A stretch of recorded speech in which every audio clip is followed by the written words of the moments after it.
October 31st. And so the day arrived, cloudy, and with a small wind out of the north. I told myself that I was not nervous, that as an old hand at this there were no jitters of anticipation, rushes of anxiety, waves of pure fear.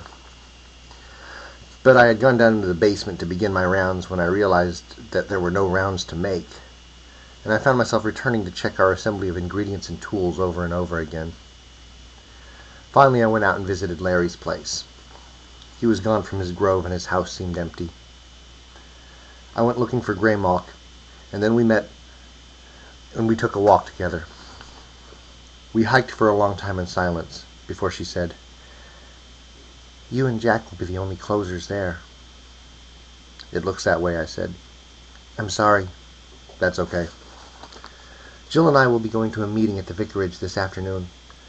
Morris and McCobb will be there too." "Oh? Strategy session?" "I guess so." We climbed a dog's nest and looked around.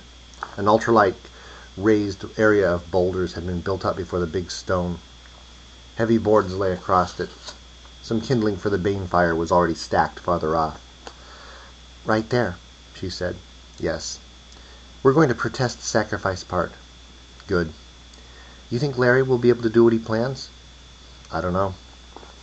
We climbed down a different way than we'd gone up, discovering some fresh, misshapen footprints. "I wonder what'll become of the big fellow now," she said. "I feel sorry for him. That night he picked me up, he didn't mean to hurt me. I could tell." "Another lost one," I said. "Yes, sad." We walked again in silence. Then, "I want to stand near you in the ark," she said. "I believe the vicar will be at the left end, with Morris and McCobb next to him, Tequila and Nightwind with them, then Jill. I will stand to her right. I will assume a position 3 paces forward. That would put you and Jack beside us." "Oh?" "Yes, I've been working for this arrangement. You must be my right and slightly back. That is, to Jack's left." "Why?" "Because something bad may happen if you stand to his right." "How do you know this?" "My small wisdom." I thought about it. The old cat in the dream world was obviously on her side, and she was an opener. Therefore, he could be setting me up for something. However, his remarks concerning the elders had almost seemed disparaging, and he had seemed kindly disposed toward me. Reason stopped there. I knew I had to trust my feelings. "I'll do it." When we neared our area, I said, "I'm going to walk over to see whether Larry's back. Want to come with?" "No, that meeting." "All right. Well, it's been good." "Yes. I never knew a dog this well before." "Same with cats and me. I'll see you later, then." "Yes." She headed home. I searched all around Larry's place again, but there was no sign of his return. On my way home, I heard my name hissed from a clump of weeds. "Snuff, old boy. Good to see you. I was on my way over. Saved me a trip." "Quicklime, what have you been up to?" "Hanging out in that orchard, eating the hard stuff," he said. "Just stopped by for a quick one on the way over." "Why were you coming to see me?" "Learned something. Wanted you to know." "What?" I asked. "I picked up a bad habit from Rastov, I guess. Look at me. I feel like I'm shedding my skin." "You're not." "I know. But I really liked him. When I left you, I headed for the orchard and just started eating the old fermented ones. It was snug with him. I felt like somebody needed me. The fruit's almost gone now. I'll come around. I'll be all right. But I'll miss him. He was a good man. The vicar got him. That's what Nightwind told me. Wanted to narrow the field. That's why the Count disposed of Owen, to send the vicar a message. You'll get the vicar, won't you?" "Quick, I think you've had too much. Owen was killed after the Count was staked." "Clever, isn't he? That's what I was coming to tell you about. He fooled us. He's still around." "What? How?" "When I reached the peak of my indulgence the other night," he replied, "I suddenly felt terribly lonely. I didn't want to be alone, so I went looking for someone, something. Lights, movements, sounds. I went over to the gypsy camp, which was perfect. I curled up beneath a wagon, planning to spend the night there and sleep it off. But I overheard parts of a conversation from the wagon which led me to make my way up between its floorboards. I had chosen the wagon, and a pair of guards were in it. Sometimes they'd speak in their own tongue, sometimes in English. The younger one wanted to practice. but I spent the night in there instead of below. But I learned the story. I even found an opening that gave me a view of the casket. He's with the gypsies? Yes.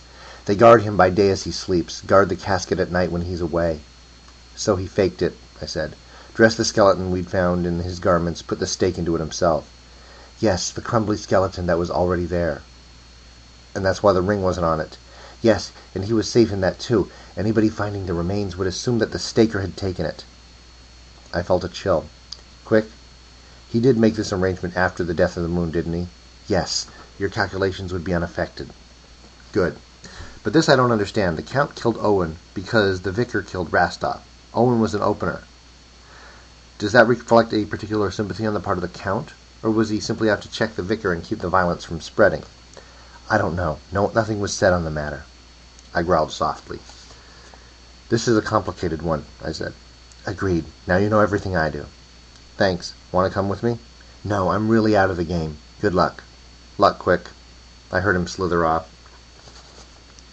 It rained a little that afternoon, and stopped shortly after sunset. I went outside to look for the moon, and Bubo came with me. The clouds still veiled her, however, and all we could see was the big area of brightness she shed in the east. The wind blew chill. So this is it, Bubo said. By morning it will all be decided. Yes. I wish I could have been playing all along. A wish on the moon, I said. It may be true. You have been playing in a way. You've traded information. You've watched things develop, same as the rest of us. Yes, but I didn't really do important things like the rest of you. It's mainly the little things all added up that give us the final picture, that make the difference. I suppose so, he said. Yes, it was fun. Do you think... Could I possibly come with? I'd like to see it happen however it goes. I'm sorry, I said. We couldn't be responsible for a civilian. I think it's going to be a rough one. I understand, he replied. I guessed you'd say that, but I had to ask. I left him there after a time, watching the sky. The moon was still hidden. And so... We left before midnight, Jack and I. He in a warm coat, and carrying a satchel containing the equipment. Under his other arm, he bore a few small logs for the fire. We left without bothering to lock the door. The sky was beginning to clear overhead, though the moon was still masked. There was sufficient light, just from its glow-through, however, to show our way clearly. There was a chill, damp breeze at our backs. Soon, Dog's Nest was before us, and Jack decided we should circle it and mount its eastern slope. We did that, and as we came in sight of the top, a small glow was already apparent off in the circle toward the stone with the inscription. Moving nearer, we saw that Vicar Roberts and Morrison McCobb were tending to a small fire they had obviously just gotten going, nursing it to achieve greater compass. The vicar's ear was unbandaged now, and light showed through 2 high perforations in it. The heap of kindling was much larger than when Greymalk and I had been by earlier. The Bane fire is a necessary part of our business. It goes all the way back into the misty vastness of our practices. Both sides require it, so in this sense it is a neutral instrument. After midnight it comes to burn in more than one world, and we may add to it those things which enhance our personal strengths and serve our ends. It attracts otherworldly beings, sympathetic to both sides, as well as neutral spirits who may be swayed by the course of the action. Voices and sights may pass through it, and it serves as a secondary supportive point of manifestation to whatever the opening or closing object may be. Customarily, we all bring something to feed it, and it interacts with all of us throughout the ritual. I had urinated on one of our sticks, for example, several days earlier. There are times when players have been attacked by its flames, and I can recall an instance when one was defended by a sudden wall of fire it issued. It is also good for disposing of evidence. It comes in handy on particularly cold nights, too. "Good evening," Jack said as we approached, and he added his contribution to the woodpile. "Good evening, Jack," the vicar said, and Morrison McCobb nodded. Lynette lay on her back upon the altar, head turned in our direction, eyes closed, breathing slow. Well drugged, of course. She had on a long white garment, and her dark hair hung loose. I looked away. Obviously the protest had been overridden. I sniffed the air. No sign of Jill or Greymalk yet. The fire bloomed more brightly. Jack set his bag down and moved to help with it. I decided on a quick patrol of the area, and I made a big circuit. There was nothing unusual to be found. I went and stared at the huge stone. Just then, the edge of the moon appeared from behind the clouds. Its light fell upon it. The markings had become visible again, dark upon the illuminated surface. I went and sat by Jack's satchel. The vicar had on a dark cloak, which made a swishing sound as he moved. It did not conceal the fact that he was a short, slightly fat man, and it neither added to nor detracted from his appearance of menace. That was all in his face, with its intense expression of controlled mania. The moon was doubled in his glasses. Under their joint ministrations, the Bane fire grew to a respectable size. The vicar was the first to toss something into it, a small parcel which crackled and flared bluely. I took a sniff. It involved herbs I'd encountered before. Morris added 2 parcels, which I could tell involved bones. Jack added a very small one which produced a green flash.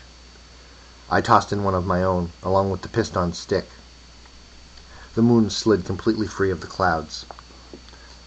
The vicar went and stared at the inscription, not even glancing at his stepdaughter. Then he backed away, turned to his left, took several paces, halted, turned back from the stone. He adjusted his position slightly, then scuffed at the ground with his boot heel. "I will position myself here," he stated, glancing at Jack. "I have no objection," Jack said. "Your associates will be to your right, I presume." "That was what I had in mind. Morris here, McCabe to his right, then Jill," he said, gesturing. Jack nodded, just as a dark shape swept past the face of the moon. Moments later, Nightwind dropped out of the sky, coming to rest atop the woodpile. "Hello, Snuff," he observed. "Care to switch?" "No, thanks. Yourself?" He did one of those unusual rotations of his head. "I think not, especially when we outnumber you in all respects." Shortly, Tequila swept in with a caw, landing on the vicar's left shoulder. "Greetings, Nightwind," she said. "A good game to you, sister."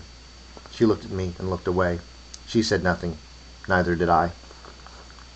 Everyone added more kindling and more ingredients to the fire. Finally, a pair of fairly large logs were set upon it. Many-colored flames played about them, and soon the logs darkened, and the fires danced upon their surfaces. A mixture of odors reached me as powders, herbs, bones, fleshy samples of anatomy, both human and other, were added. A few vials of liquid were also dumped upon it, to smolder and produce heavy, crawling ropes of smoke, to flare brightly, briefly. Within the crackling, I seemed to hear a subliminal whispering begin. I heard Jill's footsteps mounting the northern slope long before she appeared. When she did, she was hard to distinguish against the night for several moments, as she had on a hooded black cloak over a long black dress. She looked taller, more slim, and she carried Greymalk, though she set her down immediately when she achieved a level area. "Good evening," she said in general. All 4 men responded. "Hi, Snuff," Greymalk said, coming up behind me. "It's a good fire already." "Yes." "As you can see, you are overridden." "Did you find Larry?" "No." "Oh my." "There is a backup plan," I said, and Nightwind came by just then to greet Greymalk. I felt a strong desire to howl at the moon. It was such a howlable moon, but I restrained myself. The smell of incense reached me. Jill had just begun casting parcels into the Bane fire. The moon moved nearer to mid-heaven. "How will we know when it is time to begin?" Greymalk asked me. "When we can talk with the people." "Of course. How's your back?" "How's your back?" "It's all right now. You look fit." "I'm fine." We watched the fire for a time. Another log was added, and more packets. The smells became a sweetly seductive bouquet. The flames leaped higher now, changing colors regularly, flickering in the wind. Sharp, tinkling musical sounds came sporadically from their midst, and the sounds of voices rose into and out of audibility. Looking away from it, my gaze was attracted by a new light source. The inscription was beginning to glow. Overhead, the moon had reached mid-heaven. "Jack, can you hear me?" "Loud and clear, Snuff. Well met by moonlight. What's on your mind?" "Just checking the time," I said. Suddenly, Nightwind was talking to Morris and McCabe, Tequila to the vicar. "I guess it's time." Greymalk said, "to take our places." "It is," I replied. She went off to collect Jill, who was tossing a final packet into the fire. The air was distorted above its colored flames now, as if it were burning in more than one place simultaneously, and in the shimmering area just about it, one could catch glimpses of some of those other places. From somewhere to the north I heard the howl of a wolf. The vicar went and stood at the spot he had indicated. Morris and Macabre moved to take up their positions to his right. Nightwind stood atop a rock between them. Then Jill moved to stand beside Macabre, Greymalk next to her, but 3 cat paces forward. I went and stood near her, Jack to my right.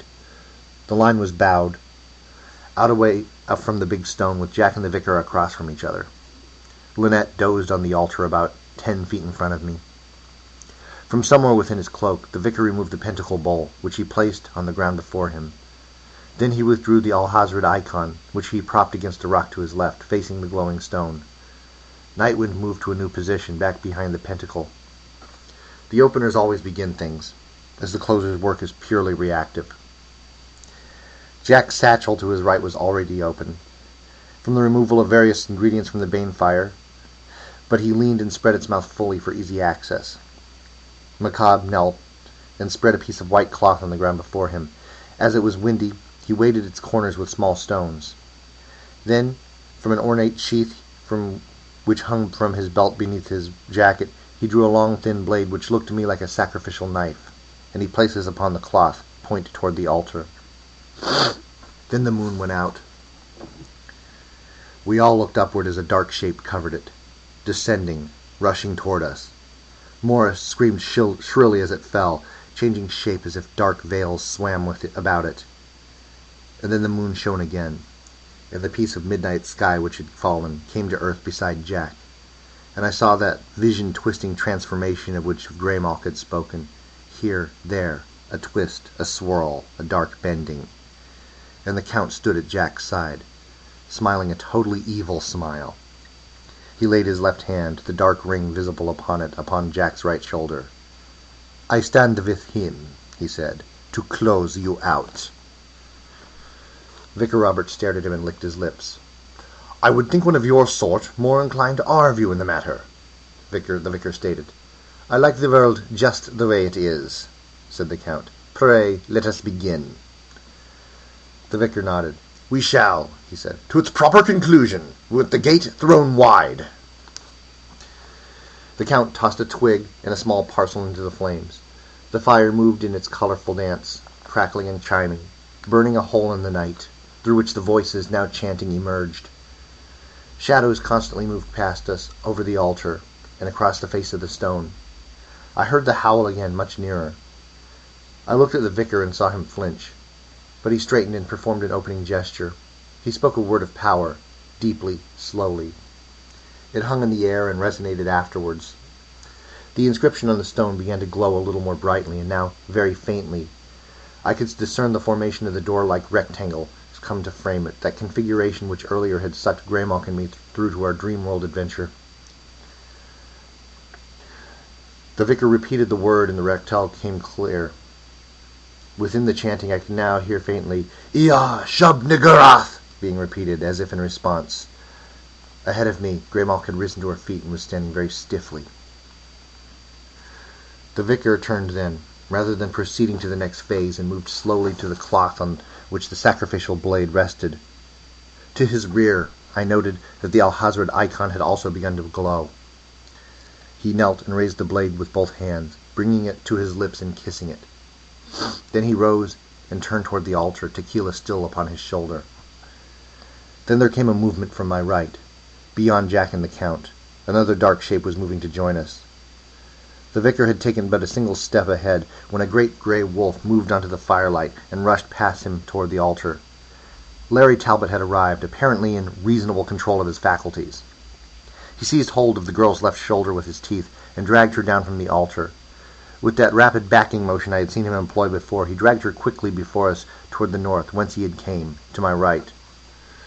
The report of a gunshot filled the air, and Larry staggered, a dark blot appearing and spreading high upon his left shoulder. The vicar held a smoking revolver pointed in his direction. Larry continued moving almost immediately, and the vicar fired again. This time there was blood on the top of Larry's head, and he uttered a moaning sound as his jaws fell open and Lynette dropped to the ground. Larry slumped before them,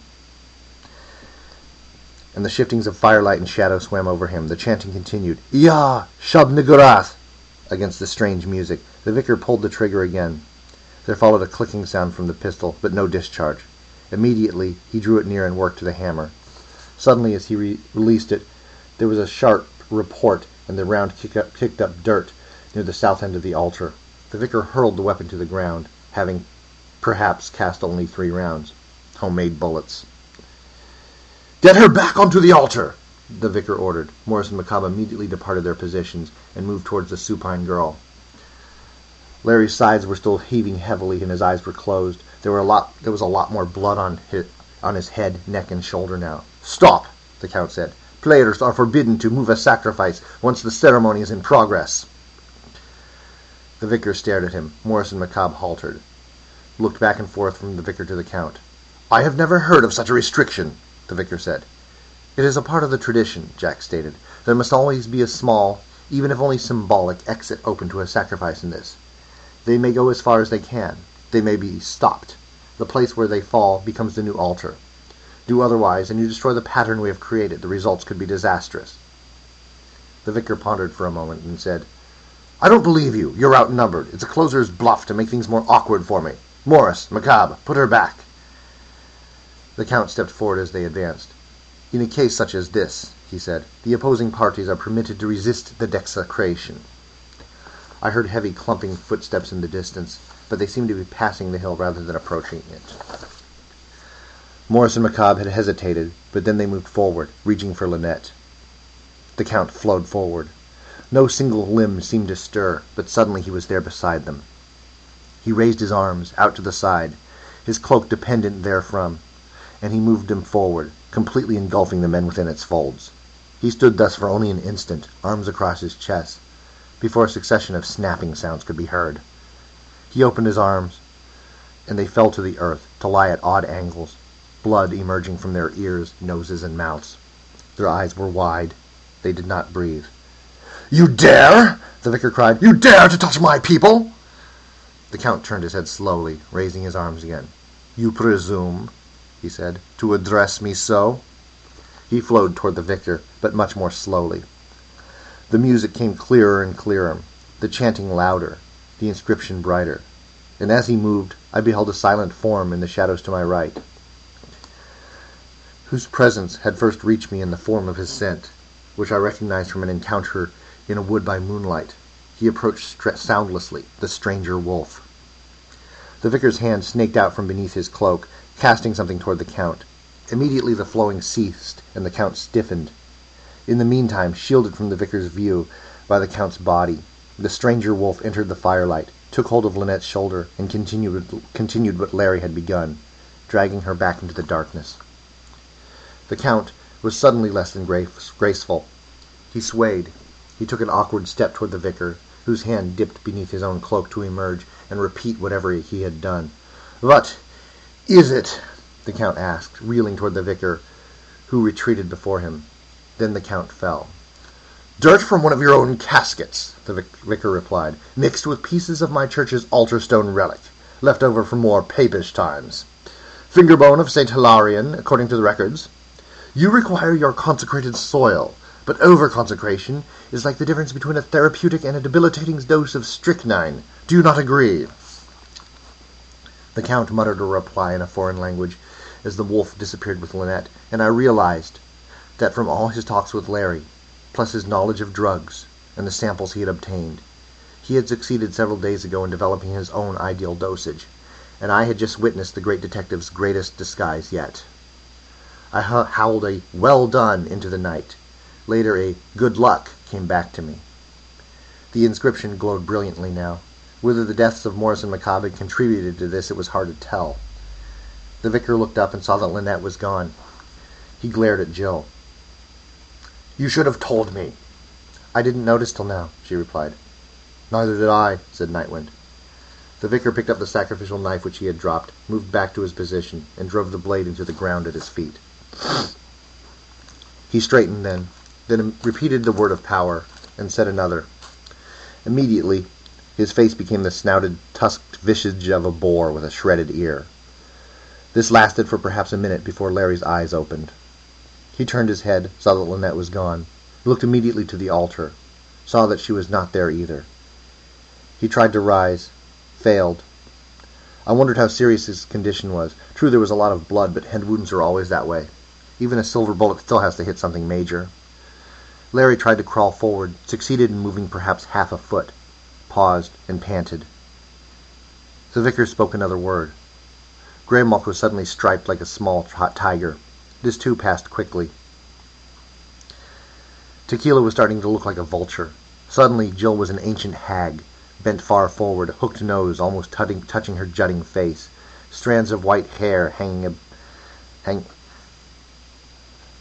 about her face. I glanced at Jack and saw that he suddenly wore the shaggy head of a great brown bear, yellow eyes staring forward, saliva running from the corners of his mouth. Looking downward, I saw that my fur was blood-red and moist, and I felt as if horns jutted from my brow. I had no idea what I might resemble, but Greymalk drew back in alarm. The boar spoke again, and the word rang like a bell in the chill air. The Count was suddenly a skeleton wrapped in black. Something unseen passed high overhead, laughing like a demented child. Pale mushrooms sprang up all about us, and a shifting of breezes brought me sulphurous scents from the fire. A green liquid flowed outward from that blaze, spreading in bubbling streams. The chanting now seemed to contain all our names. The macabre had become a woman whose painted face began to peel off in long strips. Beside him, Morris was now an ape, his long hairy arms reaching to the ground, and he leaned to rest upon his knuckles. His mouth was open wide, showing an enormous expanse of teeth and gums. Larry was now a bleeding man, sprawled upon the ground. The air before us shimmered and became a mirror, giving this entire prospect back to us. Then our reflected heads detached themselves and drifted leftwards. It was a strange feeling, passing out of one and into another, for I seemed unmoved, though I felt the sudden weight of the bear head, and the hog's drift by to settle upon Jack's shoulders. Greymalk suddenly wore an over-large one, horned, demonic. Jill, a small striped cat's head, and so long upon our crescent. Then the body shifted to the right, and I was a cat with a bear's head, lying flat because of its weight, my heart thudding like a steam engine. Jack had become a boar-headed demon. Again the laughter rang from overhead. If I were not my body or my head, what was I? I sprawled there amid the mushrooms and the stench, another wave of chanting rolling in my ears. Illusion. It must all be illusion, mustn't it? I never knew before, and I still don't know. The mushrooms blackened, shriveled, and fell upon the hot green flow, reached them. Our images in the mirror wavered, became splashes of our dominant color, flowed together. I looked downward again, but everything was hazy. Upward then at some half-noted change. The moon had gone blood-red and was dripping upon us. A shooting star cut past it. Another. Another. Soon multitudes of them rained down the heavens. The mirror cracked, and Jack and I stood alone at our end. Our forms returned to us, as a great gust of wind out of the north blew away the haze. The others came near, also restored in their peace of reflection. The starfall lessened. The moon grew pink, then turned back to butter and ivory. I sighed and held my place, felt Greymalk's gaze pass over me. The green tendrils from the fire began to congeal, lava-like. For a moment, I seemed to hear a collection of animal sounds from within the flames: baws, nickers, whinnies, whimpers, a sharp barking, several varieties of howling, the coughing of a giant cat, a croaking, a mewling cry. There followed a stillness, save for the fire's own cracking and snapping. I felt a familiar tingling in the air. The time had come for the opening. I glanced at Jack and could tell that he felt it too. Larry dragged himself another foot forward. I was looking at the vicar as he spoke the final word. I saw the Count's left hand twitch. But apparently the vicar did too, and he stooped and raised the pentacle. Something dark fled forth from the Count's ring, and the vicar caught it in the pentacle bowl, and it was reflected off into the night. It was probably too late for killing the man anyway, for the opening was definitely beginning. The vicar stooped again, raised the icon, and placed it upon the Count's chest. The ring did not flare again. All in all, as I regarded both Larry and the Count, I was forced to a sort of grudging respect for the fellow. He was much better at his business than I'd have guessed. "Jill," he called out, "use the wand now." Jill reached inside her cloak, produced the wand, raised it. Oddly, the growing brightness of the stone halted for a moment. Jack had his wand out in an instant, raising it and training it upon the same target. I heard the heavy footsteps again, this time approaching us. The rectangle began to brighten once more, and a great depth occurred within it, swimming with colored lights. The cries from the bane fire grew louder and louder. "Yah! Shub-Nagurath! Hail to the Black Goat!" The music also increased in intensity, and the moon blazed like a beacon overhead. Larry began dragging himself further along. The experiment man came into view off to the right, heading toward us. I glanced at Jack. Beads of perspiration had formed upon his brow. I could tell that he was pouring his will and spirit into the wand, but the opening continued. The experiment man lumbered up to us. "Pretty kitty," he said, pausing in front of Jack, which might have killed anyone else, but he already smelled of death and seemed aware of nothing untoward. Suddenly the opening was arrested. The gateway lost some of its depth. The experiment man stooped and quickly snatched up Grandma. "Pretty kitty," he repeated. Then he turned and walked away in the direction whence he had come. "Put me down!" she cried. "I can't leave now!" He sat down just beyond the firelight and commenced petting her. Larry continued his crawl, steady now. Depth returned to the gateway. I thought I saw a tentacle stir within it. There was something large and amorphous seemed to be drifting our way. "This isn't working well," I heard a small voice say. I sought its source. Bubo's head had emerged from the left side pocket of Jack's coat. "Bubo, what are you doing here?" I asked. "I had to see it," he said, "to learn whether what I'd done was right. I'm not too sure now." Yes, it was a tentacle, extended from the dark approaching mass, reaching for the gateway. "What do you mean?" I asked. "I'm a pack rat," he said. "I thought you were outnumbered and outgunned, and I wanted your side to win, so I did the only thing I know how." "What?" I asked, already beginning to guess. The dark mass was much nearer, and I smelled a deep reptilian musk. The experiment man had put down Greymalk and risen. He was approaching us again. Larry had moved much further to my left. A tentacle emerged from the gateway, groped about, located Morris's right foot, wrapped about it, dragged him back inside. A moment later it returned from Macabre. Slurping sounds followed. "I fixed it so they'd defeat themselves after they'd dispose of you," Bubo said. "How?" There were great masses of tentacles now, all of them writhing toward the gateway. "I sneaked about last night," Bubo said, "and I switched the wands." I seemed to hear the odd sounds of a cat's laughter. It's so hard to tell when they're smiling.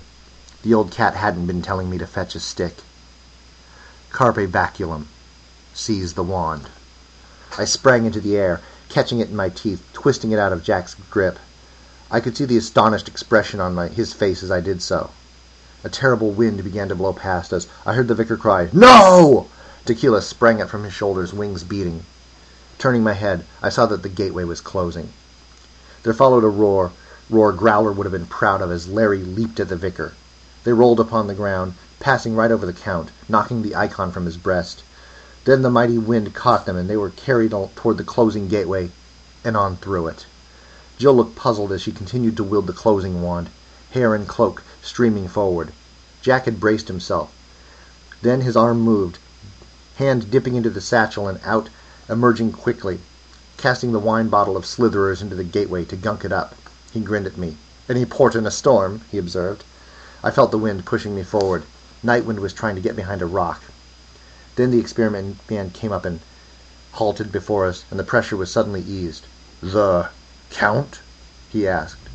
Had Greymalk sent him after our ally? "The man on the ground," I replied. "Take him away." He continued past us, swaying but holding his own against the wind. He stooped and caught hold of the supine figure, raised it in his arms. I glanced at the gateway. It had already grown somewhat darker. The fire, scattered, flamed at a dozen small points, glowed from as many more. A few of these faded and winked out as I watched. Jill stared at the wand that she held, and I could read the realization coming into her expression. I heard Greymalk's voice from the shadows. "Come on," she called. "Let's get the hell out of here." Beulah had already ducked out of sight into Jack's pocket as we moved to take her advice. A single note, as of a crushed crystal goblet, filled the air. The stone was blank again. Abruptly, the wind ceased. The voices had already died away. We made our way northward toward the slope. Overhead, the moon seemed enormous. "Let's go," Greymalk urged as we came up beside her, and she was right. The hilltop would remain dangerous till dawn. I turned and looked back in time to see the experiment man start down the southern slope, carrying the Count. "Hi, Cat," I said. "I'll buy you that drink yet." "Hi, dog," she said. "I think I'll let you." Jack and Jill went down the hill. Gray and I ran after. This has been A Night in the Lonesome October by Roger Zelazny.